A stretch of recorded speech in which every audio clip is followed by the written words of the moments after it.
खुलुमबाय आसामाव एमएलए नि इलेक्शन दिनै जागोन नाथाय बिटिसि नि तामुलपुर समस्तियाव इलेक्शनखौ लानानै बर'जों बर' गलि गावलायनाय जाथाय जानायखौ मैया जोङो खोनानो मोन्दों।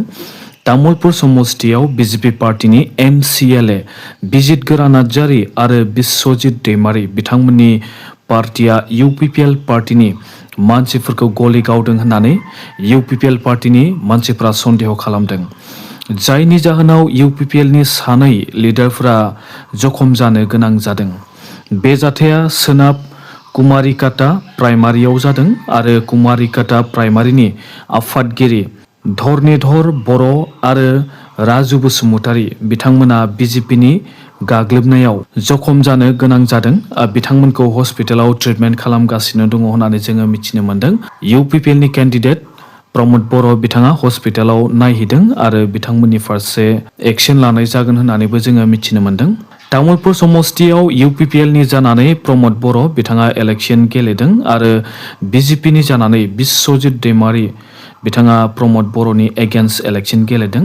तामुलपुर समस्तिनि रायजो राजाफोरा बुंदों दि बिजेपिनि एमसिएलए बिजित गोरा नार्जारी बिथांनि दादागिरिया सोलिया। बिजेपिया रांनि दादागिरि नाथाय तामुलपुराव रांनि दादागिरिया सोलिया होननानै बिजेपिखौ स्ल'गान होदों इउपिपिएल पार्टीनि सापर्टारफोरा। बिजेपि पार्टीया बेबायदि जाथाय खालामदों ना गुबुनासो खालामदों बेखौ मोजाङै मिथिनाय जाथ'वाखै। बेखौ लानानै दा इनभेस्टिगेशन खालामनायखौ जोङो खोनानो मोन्दों। उदालगुरि समस्तिनि इउपिपिएलनि केन्डिडेट दिपेन बर' बिथांनि एगेन्स्ट नंखाय धोन सम्पतिखौ लानानै भाइरेल खालामग्रा साब्रै बिपिएफनि आइटि सेलनि सोद्रोमाफोरखौ लानानै उदालगुरि पुलिस स्टेशनाव एफआइआर होनायखौ जोङो मैया नुनो मोन्दों। दिपेन बर' बिथाङा एफआइआरखौ होदों। एफआइआर होजानाय बिपिएफ पार्टीनि सोद्रोमाफोरनि मुङा जाबाय क'क्राझार जिल्लानि सिङाव थानाय लैहोर गयारी बिथाङाबो एफआइआर होजादों आरो लोगोसे उदालगुरिनिफ्राय सानसुमा रामसियारी बिथांनि सायावबो एफआइआर होनाय जादों। क'क्राझारनिफ्राय आरोबाव सुलाइमान नार्जारी बिथांनि सायावबो एफआइआर होनाय जाबाय आरो फाख्रिबारिनिफ्राय मृदुल खाख्लारि बिथांमोननि सायाव दिपेन बर' बिथाङा उदालगुरि पुलिस स्टेशनाव मैया एफआइआर होदों। बिथांमोनानो दिपेन बर'नि बेंकआव 11 कौटि रां दङ होननानै नंखाय बानायनानै भाइरेल खालामदों होननानै जोङो मिथिनो मोन्दों आरो लोगोसे गुवाहाटी उदालगुरिजों लोगोसे गुबुन गुबुन जायगाफोराव दिपेन बर' बिथांहा 38 बिगासो हा दङ होननानै बिथांमोना भाइरेल खालामदों आरो लोगोसे करामर आरो लोगोसे माजबाटआव 198 बिगा दिपेन बर' बिथांहा साहा बागान दङ होननानै बिथांमोना भाइरेल खालामदों। राबार बागान, वाइन शप, गोबां गारि आरो लोगोसे दिपेन बर' बिथांनि हिन्जावनियाव करोड़ रांबो दङ होननानै फेसबुकआव बिथांमोना भाइरेल खालामदों। बेबायदि भाइरेल खालामनायनि थाखायनो दिपेन बर' बिथाङा बिथांमोननि सायाव केस होदों आरो लोगोसे दिपेन बर' बिथाङा बुंदों दि बेफोर नंखाय बेफोर सम्पतिफोरा दिपेन बर' बिथांनियाव गैया आरो दिपेन बर' बिथांखौ बदनाम खालामनो थाखायसो बिथांमोना ससियेल मिडियाफोराव बेबायदि नंखाय बानायनानै भाइरेल खालामदों होननानै दिपेन बर' बिथाङा बुंदों आरो बेनि थाखायनो दिपेन बर' बिथाङा बिथांमोननि सायाव एफआइआर होबाय। सोरबाफोर नंखाय प्रपार्टि बानायना भाइरेल खालामोब्ला बिथांमोनखौ डिफेमेशन केसबो होनाय जायो। बेयाव 2 बोसोर जेल जानो गोनां जायो आरो प्लास रांबो होनो गोनां जायो आरो लोगोसे बियो फ्रड एबा थगायनायनि केसावबो गोग्लैयो आरो बे केसाव 7 बोसोर जेल जानो गोनां जायो आरो प्लास फाइनबो होनो गोनां जायो आरो लोगोसे साइबार क्राइम केसबो होनो हायो आरो साइबार क्राइमनि केसाव गोग्लैयोब्ला 3 बोसोरबो जेल जानो गोनां जानो हागौ आरो फाइनबो होनो गोनां जानो हागौ। साब्रै बर' सुबुंफोरा फोरमान खालामनो हायाब्ला बिथांमोना जेलबो जानो गोनां जानो हागौ। बेनिखायनो जानला मानला फेसबुकफोराव मालायखौ हायो साननानै नंखायै फोसावनो नाङा। बेफोर मोनसे क्राइम। जायफोर सुबुंफोरा दिनै बिपिएफनि जानानै बिथांमोना खामानि मावदों आरो बिथांमोना जुदि थारैनो केसाव गोग्लैयोब्ला बिथांमोना जेल जानो गोनांबो जानो हागौ आरो बिथांमोनखौ बिपिएफ पार्टिया मदद खालामगोन ना खालामा बेखौ जों उनावसो मिथिनो मोनसिगोन। आसाम एसेम्ब्लिनि इलेक्शनाव बिटिसिआव बिपिएफ आरो बिजेपि पार्टियाबो गुबुन हारिनि मानसिफोरखौ केन्डिडेट दारायदों। बेखौ लानानै बयबो रायजो राजाफोरा सावरायदों। रायजो राजाफोरा बेबायदि सावरायदों दि जेरै BPF पार्टीनि केन्डिडेट रुपम चन्द्र रय बिथाङा बावखुंग्रि समष्टिनिफ्राय BPFनि जानानै केन्डिडेट दारायदों। बिथाङा बर'नि एगेन्स्ट बाथ्रा बुङो होननानै गोबां रायजो राजाफोरा सावरायदों आरो बिथांनोनो बर'फोरा भट होनो नागिरदों। आरो लोगोसे टंला समष्टियावबो BJPनि केन्डिडेट बिकन चन्द्र डेका बिथांमोननो बर'फोरा भट होनो नागिरदों। बर'फोरा बिसोरबायदि मानसिनो भट होयोब्ला बर'फोरा सेस जागोन होननानै एबा बरबाद जानो गोनां जागोन होननानै बर'फोरा सावरायदों। बर' लिडारफोरा रांजों बायजानानै गावनि इयुनखौ फोजोबना लानो नागिरनायखौ नुनो मोनगासिनो दङ होननानै रायजो राजाफोरा सावरायदों। पलिटिकेल पावारखौ रांनि थाखाय गुबुन हारिनि मानसिनो फाननो नाङा, मानोना गुबुन हारिनि MLAफोरा बर'नि समयसाखौ लानानै एसेम्ब्लियाव सावराया। बिथांमोना दा बर'नि भटखौ रांजों बायनो नागिरदों आरो जेब्ला बर'फोरा बिथांमोननो भट होगोन, बिथांमोना देरहालांनायनि उनाव बर'फोरनि समयसाखौ लानानै बिथांमोना एसेम्ब्लियाव सावरायनाय नङा। दिनैनि दिनाव BJPनिफ्राय एबा BPFनिफ्राय जुदि गुबुन हारिनि केन्डिडेटखौ दारायदों एबा ट्राइबेल नङाब्ला बेबायदि सुबुंखौ सापर्ट खालामनो नाङा बर'फोरा।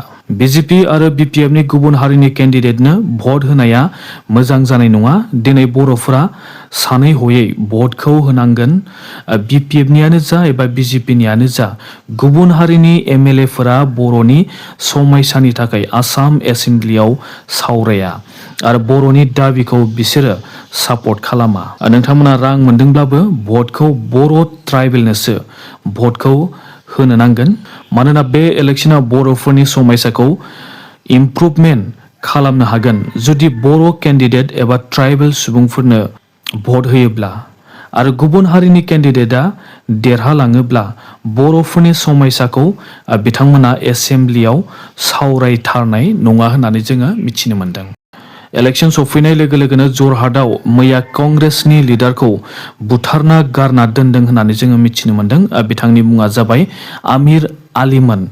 बिथाङा टेकरगरा ब्लक माइनरिटिफोरनि चेयारमेनमोन। बिथांखौ सोरबा सिनाय मोनि मानसिफोरा माथावरियाव बुथारना गालांदों। दिनै भट होनाय सम भटार कार्डजों लोगोसे पेन कार्ड एबा आधार कार्डफोरखौ नोंथांमोना लांफानो हायो।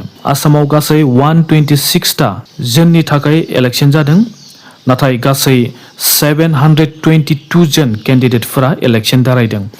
BJP पार्टिया गासै 90 जन केन्डिडेट दारायदों। कंग्रेस पार्टिया 99 जन केन्डिडेट दारायदों। AIUDFआ 30 जन दारायदों आरो AGPआ 26 जन केन्डिडेट दारायदों। तृणमूल कंग्रेसआ 22 जन केन्डिडेट दारायदों। UPPL पार्टिया 18 जन केन्डिडेट दारायदों आरो BPF पार्टिया 11 जन केन्डिडेट दारायदों आरो लोगोसे रायजर दलआ 13 जन केन्डिडेट दारायदों।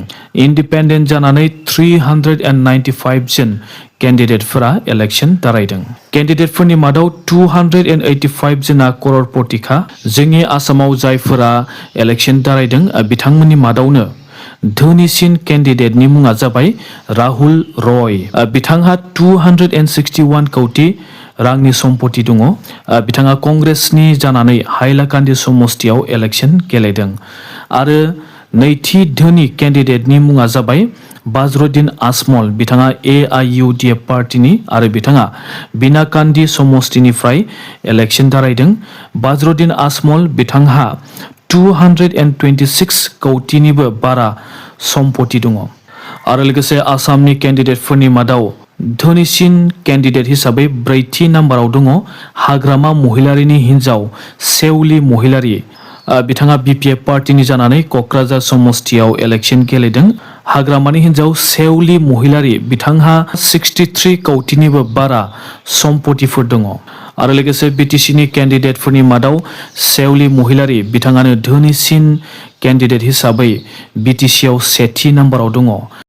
अदालगुरि समष्टिनिफ्राय कंग्रेस पार्टिनि केन्डिडेट सुरेश दैमारी बिथाङा केन्डिडेट दारायदोंमोन, नाथाय बिथाङा कंग्रेस पार्टिनिफ्राय मैया रिजाइन लाबाय। बिथाङा रिजाइन लादोंब्लाबो बिथांनि सिना EVM मेसिनाव थागोन आरो बिथांनोबो भट होनो हागोन आरो बिथांनो भट होयोब्ला बिथांनि भटखौ काउन्ट खालामनाय जागोन होननानैबो जोङो मिथिनो मोन्दों।